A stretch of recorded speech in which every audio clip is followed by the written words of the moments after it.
and some sleepless night. Good morning, good morning.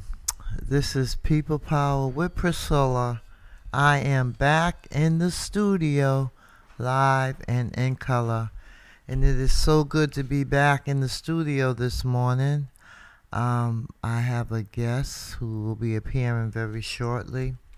But there's been a lot of things that's been going on in Boston with the budget and all these different things that are happening within our community.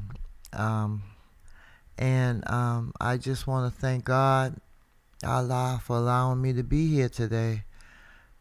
It was touch and go. I have been having some medical complications, but I thank God that I'm still alive and that I'm still here and that I'm still able to come on. I have been coming on by Zoom, but I'm live and in person back in the studio. And so I'm thankful and I'm grateful to everything that God Allah is doing in my life.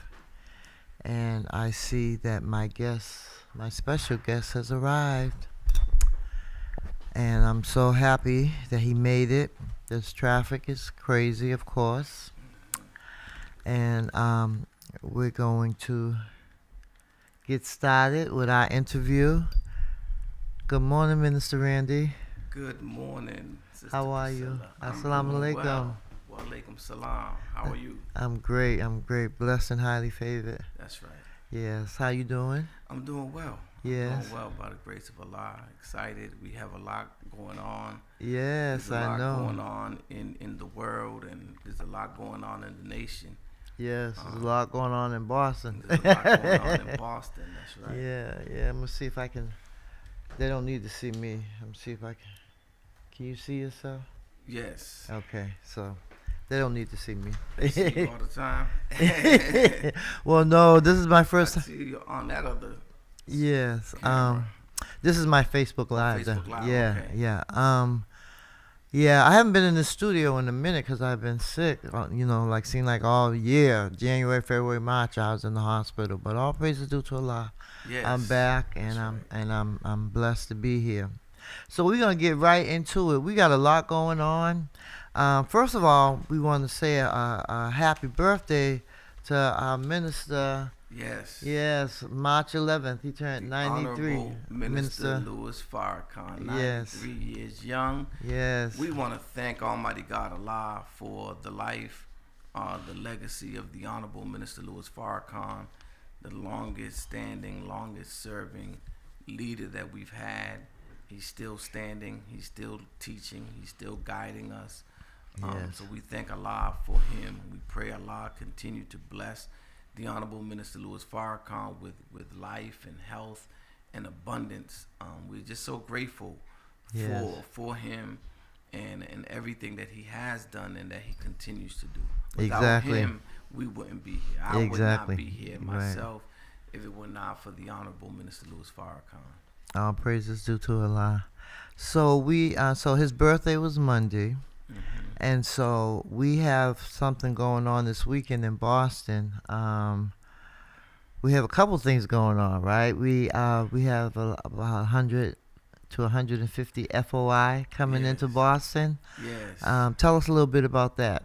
Well, yeah. So in honor of the Honorable Minister Louis Farrakhan's 93rd birth anniversary, the Savior's Tour is coming to Boston. The Savior's Tour is a group of brothers from the Nation of Islam, the FOI, who come together from across many different cities and regions to come to one particular city to make an impact, and to go out into the community and to promote peace and to promote, making our communities decent and safe places to live, and really to let that neighborhood or that city know, that a Savior has come.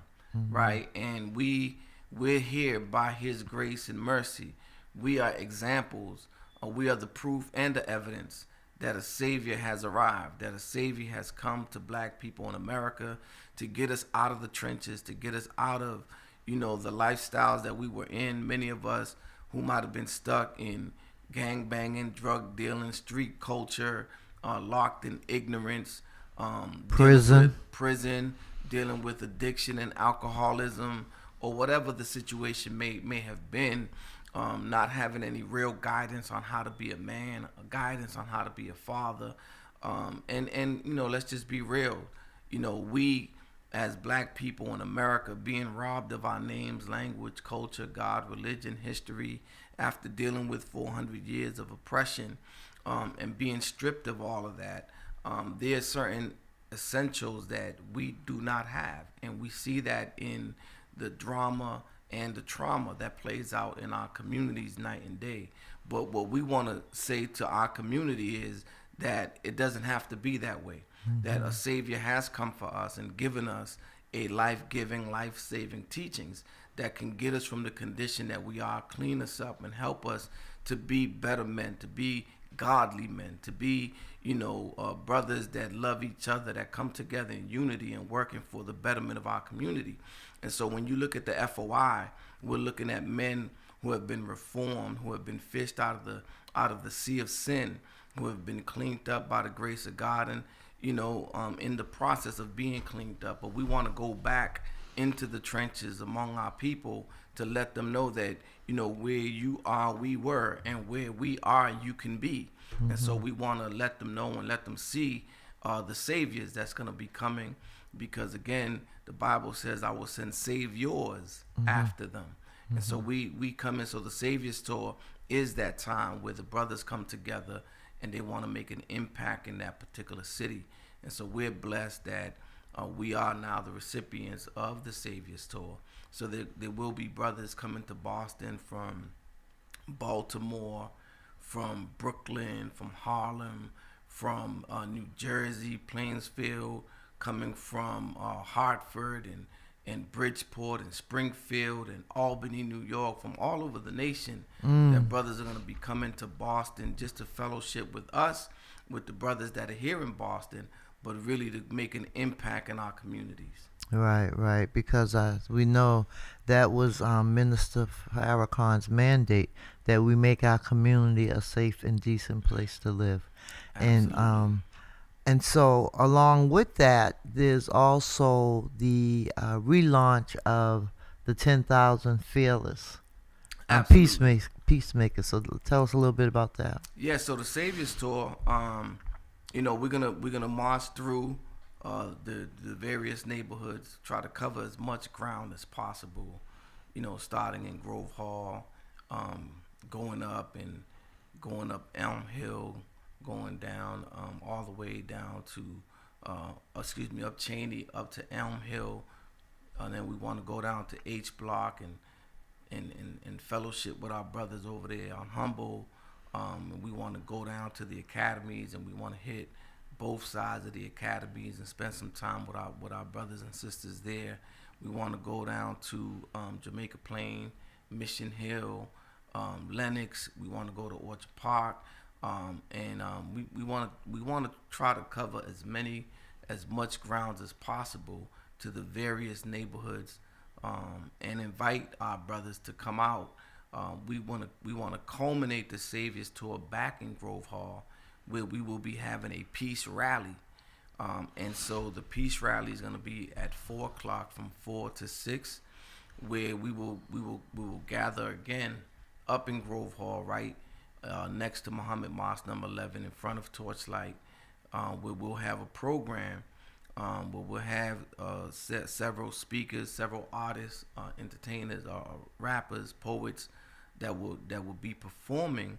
But the whole thing is to promote peace in the community and celebrate peace, but also it would serve as a relaunch of the 10,000 Fearless Peacemakers.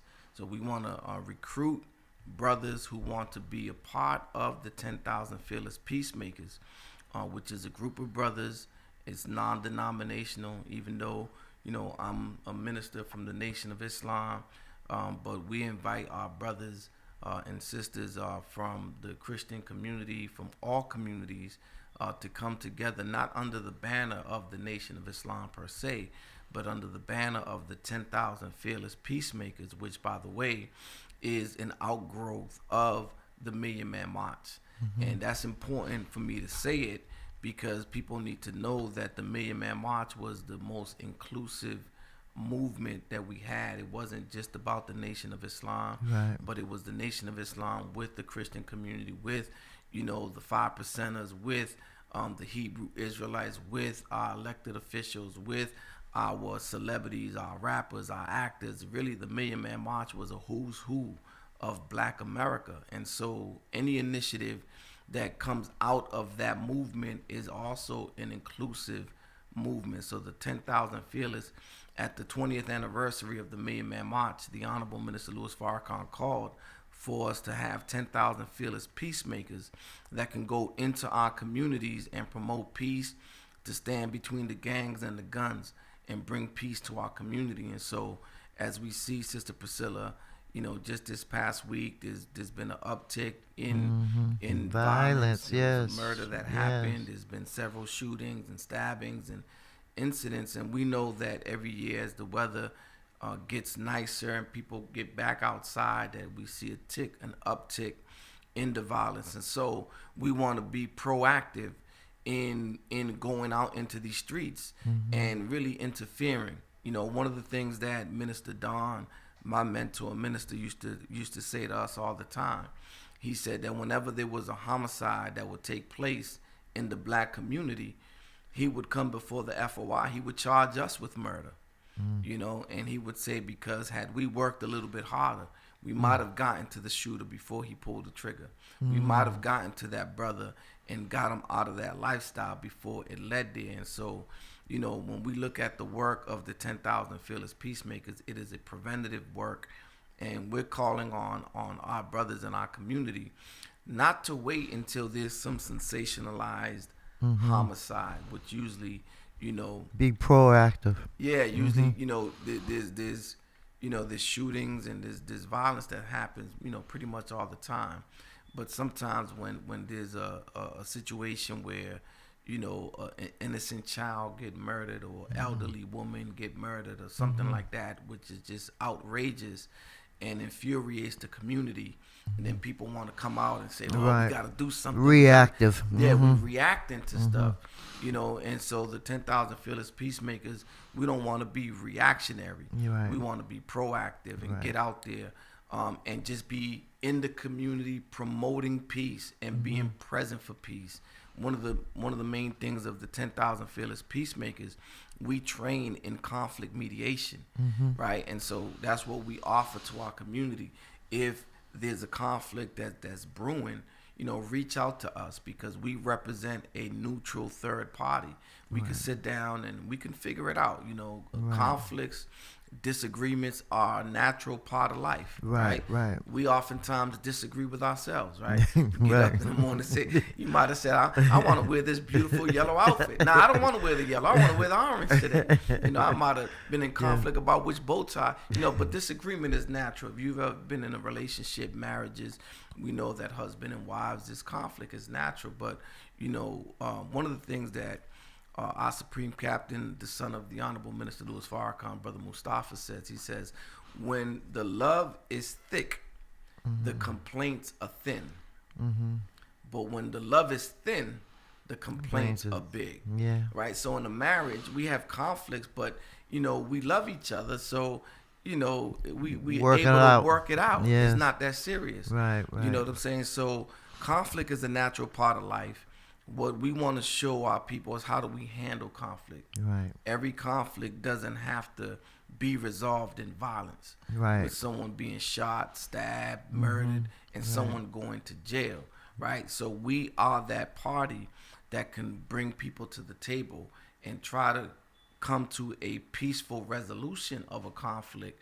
Right. Where having a neutral third party allows for the decrease in the egos. Right. If it's just me and you arguing, I'm trying to one up you. I'm not trying to take no shorts. But, you know, when we have a group of folks that are coming together, and you explaining the scenario, and someone could kind of referee and moderate the conversation to keep it, keep the egos out of it, and let's get to the facts Right. of what the disagreement is. Right. I think in a lot of cases when we look at the facts, you know, it's easy to determine wrong versus right. You know what I mean? And then once we can determine where we went wrong, we have to be the bigger person and acknowledge and take responsibility for our wrong. There's nothing wrong. There's nothing wrong with being wrong, right?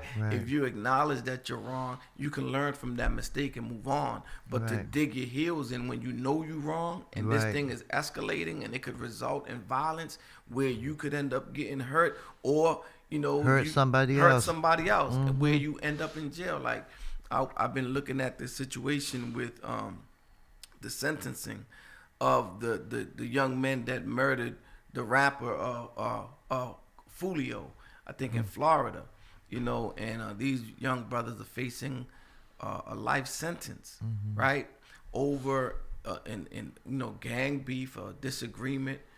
One of the young brothers was 18 years old. You know, he's being sentenced to a natural life.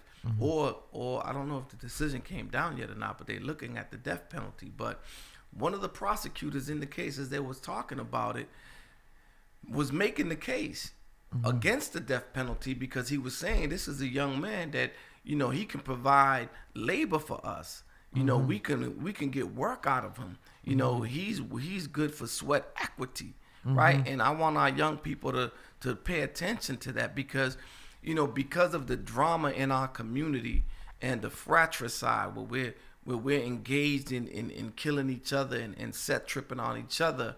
But we got to realize that, you know, the system is designed for us to fail and we end up losing. And so for this, you know, culture that we've accepted, this self-destructive genocidal culture that we accepted, where we look at another black man as our ops and we now hunting him down and killing him just to say that we caught a body and that we're a real N-word, right? We're a real thug. We're a dog because I killed that N, right? And this mentality that we have, but the real enemy sitting back and looking at you as and looking at this culture as a means to really bring us back into modern day slavery. Like literally, this is not hyperbole. This man is literally saying we can get work out of this young man. He's young, he's healthy, and we can get sweat equity out of him. So he's advocating for him to do life as opposed to the death penalty. This is how they see us. They see us as, you know, they're looking for our labor. Right. And you know, one thing I admire, I'm proud to be a member of the Nation of Islam, but one thing I really admire is that you all don't carry no type of weapons. You know, you don't carry no type of weapons, and you're very respectful to everybody, you know, and I don't, you know, unfortunately, because of what we have been through as black people, we self-hate, we hate on each other, you know, jealous and envy, you know, and we know that it's the enemy, you know, but we have to look at ourselves, like Michael Jackson said, look at the man in the mirror, you know, and say, what is it, you know, why am I going out here doing this? Why don't I love my brother as myself, you know? And so I just feel like at this day and time that we're in, you know, they talk about the last and evil days, you know, in the Bible. And everything that's going on is just like, you know, I listen to Minister Farrakhan every night. I listen to one of his videos. And he was talking about this in the 70s and the 80s and the 90s. And it's just like, he's like talking about now what is going on and what is happening, you know. And I don't understand why we as black people, if we don't realize what we have been through, what we have suffered, what our ancestors have went through, you know. Like you always say, we came here, they took our religion, they took our God, they took everything. They didn't want us to read, write, they didn't want us to do anything but be slaves, you know. They want us to be slaves forever. You know that, and they still do. Exactly. Right. We see what's happening with the, you know, gutting of the Civil Rights Act, right? And now we see the Republicans, you know, gerrymandering and redistricting to disenfranchise black voters, you know, So And to discourage us, to discourage us from voting. absolutely. So the mentality has never really changed among the masses of the slave makers and the slave masters' children. Now, yes, there's a lot of white folks that have changed and that are allies and are working to dismantle it, but there's not enough. Right. And that's one thing that the Most Honorable Elijah Muhammad said. He acknowledged that there are white folks that really do want freedom for black people, but he said you never have enough to make a difference. Right. You won't never get more than 10% of the whole white population. Right. You won't never get no more than that want full freedom for us. And so so knowing that the majority of them, and when we're looking at this current administration and what's happening politically, and we see that there's a backlash against all of the advancements that we've made through the civil rights, right? There's the dismantling of DEI, of affirmative action, everything that we're entitled to and we deserve because of all that we've done. But what bothers me is that we don't see it. We don't see how strong we are, how powerful we are, how creative we are. We don't see it. It's like self-hate. It's like, well, sis, we know that all things work together for good for those that believe in God and who are called by His mission or called to His mission. And so, as I look at what's going on, I think that everything that's happening is happening for a reason, and it's to wake our people up, right? Because our people have been asleep. We fed into the lie, right? We bought the illusion of inclusion, right? And so, the Nation of Islam has been here, calling our people to separation, calling our people to unite among ourselves, calling on our people to do for self. And for the most part, our people, have ignored us, right? They crazy, they radical. I don't want to separate from white people. I don't want to. Y'all are too extreme. But what we're seeing now is white people's extremity, right? And they're showing you they don't love you. They're showing you they don't want you around here. They're showing you they want to enslave you. They want your sweat equity. They're showing you that they want to disenfranchise you from voting. They're showing you now. They're actually pushing us back into segregation. Yes. But that may not be a bad thing.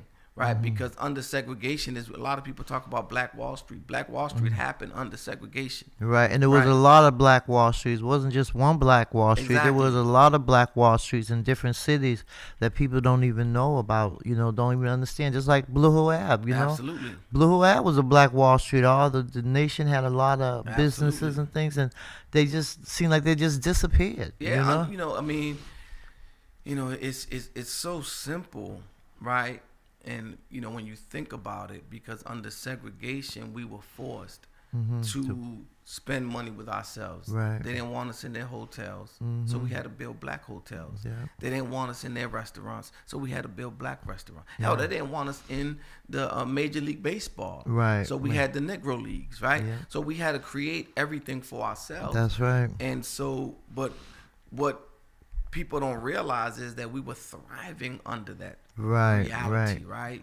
And again, so when we talk about the concept of Black Wall Street in Tulsa, Oklahoma, there were several black millionaires, right? Tulsa, Oklahoma was a rich town, right? Yes. And so, like, literally by us spending our money with ourselves and creating our own hospitals, our own schools, our own movie theaters, our own cab stations, bus stations, our own everything, right? By doing that and circulating that dollar among us, it's a way that can create wealth, right? And build nation. And so we need to get back to that. Exactly. Right? Not necessarily, the Honorable Elijah Muhammad said, do for self or suffer the consequences. Right. And then he said we must do something for ourselves before we're forced to do it. Right. So doing something for self is something that we should do anyway. Exactly. But now we're being forced to do it. Right. And so I think, to your point,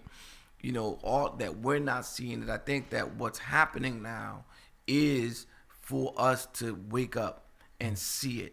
The Honorable Minister Louis Farrakhan talks about how in the scriptures when, God sent Moses and Aaron to the children of Israel. Right. And the message from Moses and Aaron was separation, right? Moses' message to Pharaoh was not integrate my people, Right, but let my people go. Yes. See, God's intervention when you're dealing with an oppressor and an oppressed people is not to try to integrate the oppressed into the oppressor, right? Because the oppressor has an oppressive mentality. Right. But God, when he wants to liberate a people, he wants to separate them from their oppressor and their open enemy. So when Moses was going to the children of Israel and he was advocating that they separate, that they accept their own, the very children of Israel, right? They gave Moses a hard time. They Think sure about did, it. yeah. God had Yeah. to send 10 plagues on them, Right. right? Yeah. And even then it was Pharaoh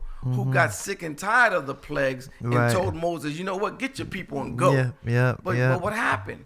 The people, they were mad at Moses Right. for getting kicked out of Egypt. Right. Getting kicked out of being enslaved. They mad. Yeah. And so we look at the children of Israel and they argue and They want to go back. They want to go back. Yeah. But there's a point in the scripture where the children of Israel were murmuring, against Moses and Aaron. And so the God said he sent to them fiery serpents to bite them. And so the Honorable Minister Louis Farrakhan said today that those fiery serpents represents angry white people. And because our people don't want to separate from the oppressor, God has allowed these fiery serpents, right, to come out. And so we're seeing an increase in hatred towards black people. We're looking at an increase in assaults. And so all of it is designed to get our people to realize that the time in history has arrived for the separation of us from our oppressor. And that's not a negative thing. Right. We have an opportunity to come together and build our own. We got to stop depending and relying on our oppressors to feed us. Right? What I mean by that, because people listening say, well, they don't feed us. Well, where you get your food from?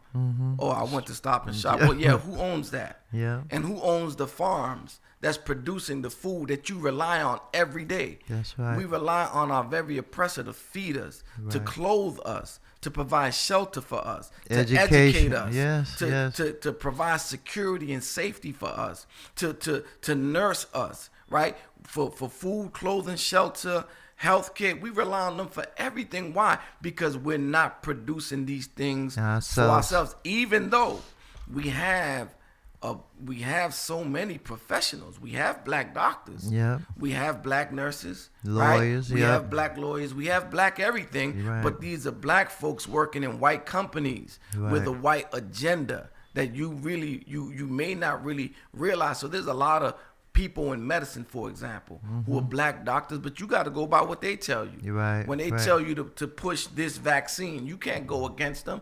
You'll lose your license.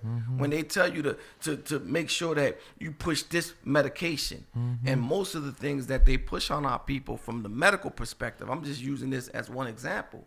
They don't deal with, in the medical field, they don't deal with preventative medicine. Right. They don't even deal with curing. Natural medicine. Right. They don't try It's to all cure. about medication. Yeah. They don't deal with cure. Yeah. They deal with treatment. Yeah. Right? Yeah. It's medication. Yeah. The medication is to take the pain away. Right. Right? And if they can't drug you, they'll cut you. Right? And so there's no real healthy solutions in a lot of the things. And so we have black doctors, but they're indoctrinated in the Western philosophy of medicine. So you may go see a black doctor, he's gonna advocate, we're gonna have to cut you, or you're gonna have to take this drug, because that's how they're being taught and trained. Yes. And even if they know better, because some of them know better, but they know that for the betterment of their practice, they can't tell you certain things. Right. And some of them maybe in secret will tell you, well, you could do this, but you don't tell them I said that. Right. So it's like, but at what point, man, can we just come together and bring our brilliant minds, our brilliant people in the medical field, and say, you know what, we're going to set up our own hospitals and our own medical system to treat our people. Not to mention, Sister Priscilla, that, when we look at the medical field, a lot of the drugs and treatments that they do is based off of research with white people. Right. Right? Yeah. They're not even considering us. Right. And so we have to know that there's a difference, in how black people, drugs affect black people and treatment affect black people. They're not even considering us in many of those cases. So why don't we just come together and do our own thing? Exactly, and there's so many side effects. Oh my goodness, with this medication, and so you're caught between a rock and a hard place. It's like, do I take this medication and deal with the side effects, or do I just keep being sick? And it's so unfair. Well, But it's because we're relying on our oppressor, right? And so I just use the medical field as one stream. We could talk about education. Right? We have a bunch of black educators. Right. But if you're a black teacher working in a white school, Yeah. then you got to teach the curriculum that they give you. You can't teach outside the curriculum. Right. You got to teach the curriculum. That's why we need our own schools. At what point are we going to bring our educators together and say, look, we need to rethink education. We need to rethink this curriculum, and we need to educate our own children. So, this is what separation would do is about us coming together, pulling our resources. We're not unintelligent. We're the most intelligent people on the planet. We're the most creative people on the planet. We don't need our oppressor. Right. So we got to get out of that mind state that if the oppressor doesn't accept us, then it's not good. Like, get out of that mind state. They've been milking us for years, using our brilliance, our intelligence, our creativity, our passion, and using it for their companies. It's time that we now use our skills and talents to build our own reality. That's right. You are listening to People Power with Priscilla with Minister Randy Muhammad, and we are having an awesome conversation about us, for us, by us. So, that's right. Yes. So Minister, you was just going in, so I was just listening. Yeah, no.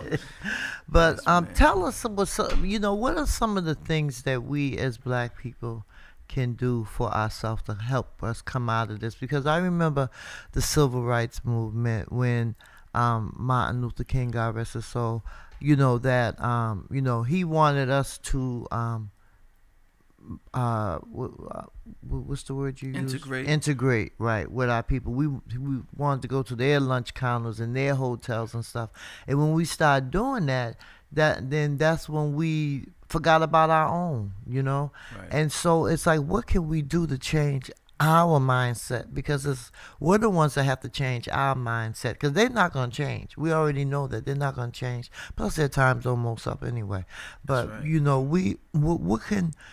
what can be said to our people, our children, our youth? We look at our young folks nowadays, and they are so caught up into the phone and the social media, and it's just like they don't want to think for themselves. They don't want to be creative, because we see thousands and thousands of people graduating from college every year. Like, this is the graduation season, Right. And so how do we get our young folks to think for themselves, and to try to help build us up instead of bringing us down? And how do we create these businesses? Because another thing I noticed about the Nation of Islam, that the Nation of Islam is not a 501c3. The Nation of Islam is self-made, self-taken care. We do that. The Nation of Islam do exactly what you say. We have our own farms. We have our own businesses and stuff. How do we get the rest of our people to think about that?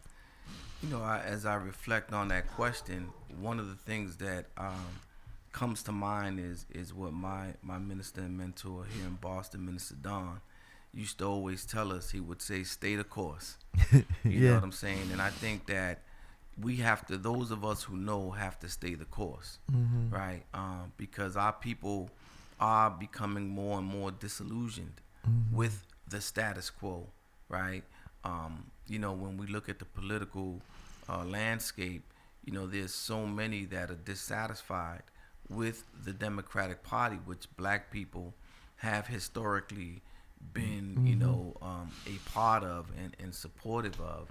But there's so many of our people that are becoming so disillusioned and upset with the Democratic Party. And the Republican Party is absolutely not They know the answer, better. right? It's not the They know answer. better. So our people are becoming disillusioned with the system, and it's not even our people, really. I see a general mass awakening happening where people are seeing these parties are not really addressing the needs of the people.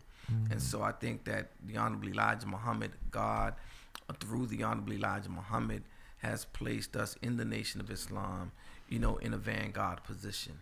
And we're here as an example to our people, right? And so, we say when everything else fails, try Islam. We tried everything else, right? We tried, the Democratic Party. We tried voting. We tried, and let me just pause and say this. Not that I'm saying that we shouldn't vote, right? Because there's power in that. Matter of fact, I want to encourage our listening audience to be involved politically, and that's part of the movement that we're leading, along with the 10,000 fearless peacemakers. Is the Know Your Smoke campaign. We're trying to educate the brothers and sisters in the streets, in the hoods, particularly the brothers that's involved in gang warfare and that culture. Know Your Smoke is about educating them that your enemy is not the brother from another project, right? We want to educate our people that the real enemy is systemic racism, right? And structural racism, and individuals that are actually putting policies in place to disenfranchise us, right? To mass incarcerate us. And so part of knowing your smoke is, now once you identify that that's your smoke, now we got to teach you how to fight. How do you fight that smoke, right? And so part of that fight is through voter education and voter registration and mobilization. Now, all politics are local. So, though we may not, and voting is not the end all be all, That's right? right. But there are things that we can affect here on a local level, right? We can affect who our next district attorney, DA is, right? We could decide who the city councilors are, right? Who our state reps are, and if we think locally, those individuals that occupy those positions absolutely have an opportunity to impact the way that we live, right? How resources are spent in our community.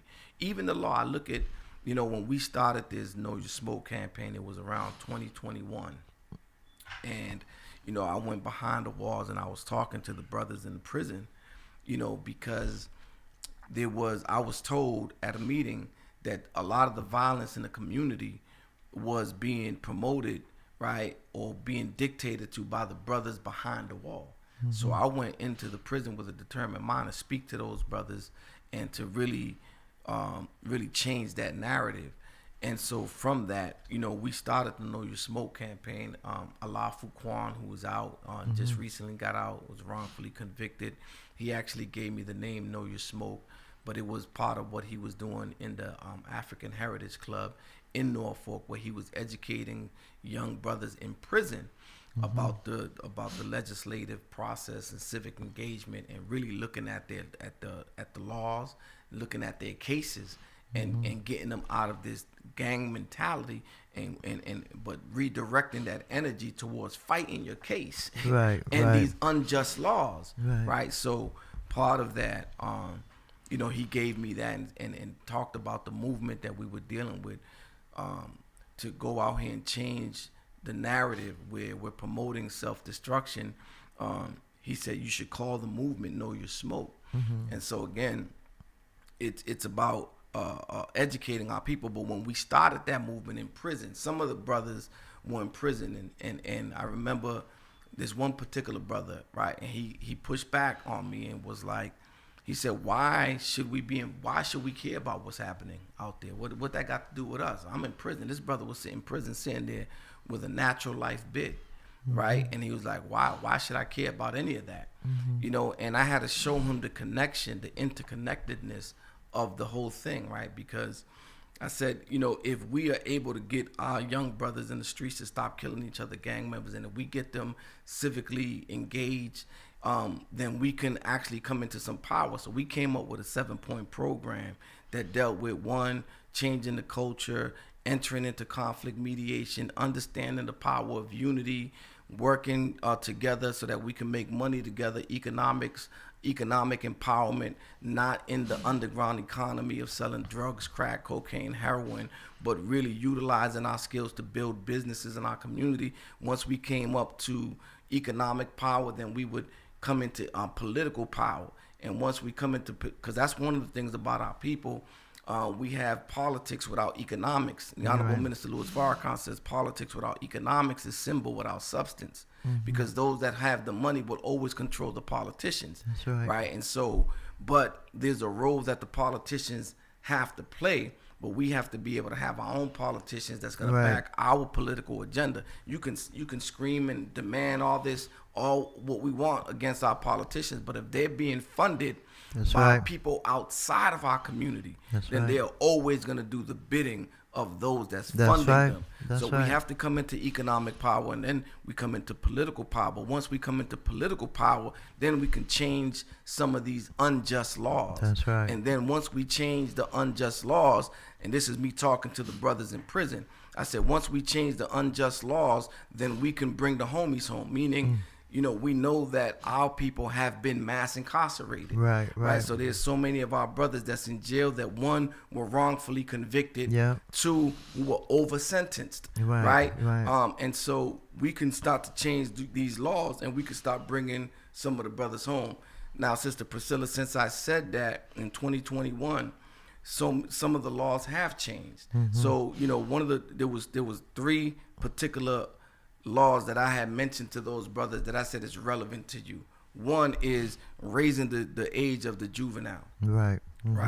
By raising the age of what is described as a juvenile, because there were many brothers that received natural life sentences. They're 17. And there was 17, 18, 19. So at that time, if you was 17, you could be considered an adult.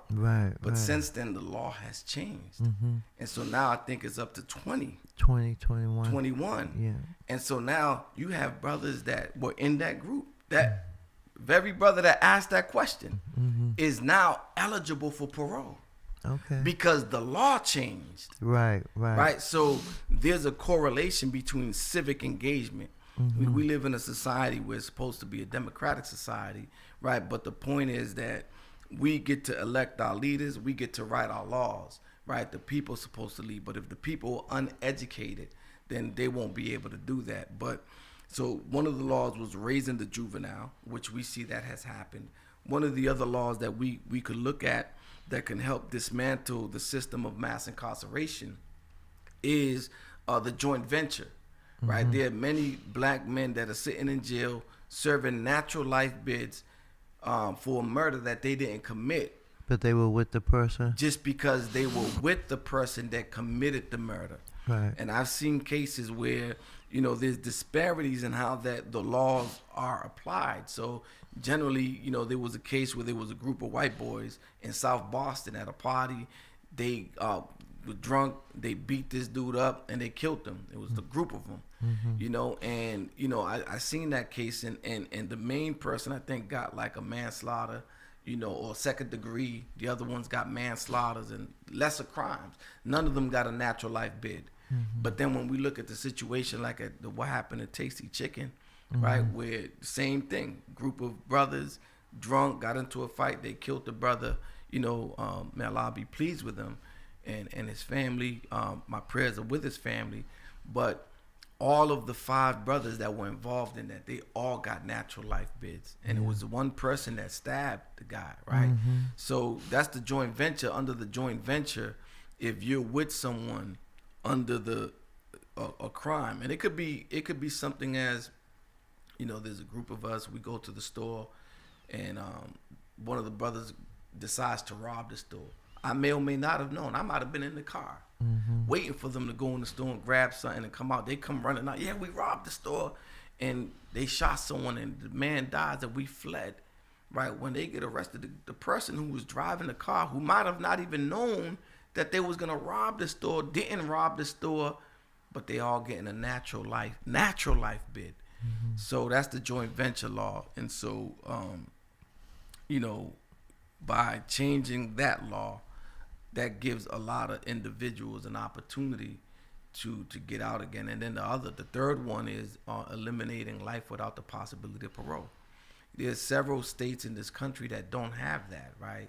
And throughout the world, in most countries, they don't have natural life bids. You know what I mean? Like, even for a homicide, people have an opportunity to get out, you know, after a certain amount of time. They may get parole based on their rehabilitation. I look at, you know, even the scenario with our great brother Malcolm X, and he was murdered, right? But, you know, even the individual who confessed to being a part of that murder, because that whole thing was a whole setup anyways, and there was two brothers that were wrongfully convicted that had nothing to do with it, but there was one brother that admitted that he was a part of it, but even he got out of jail.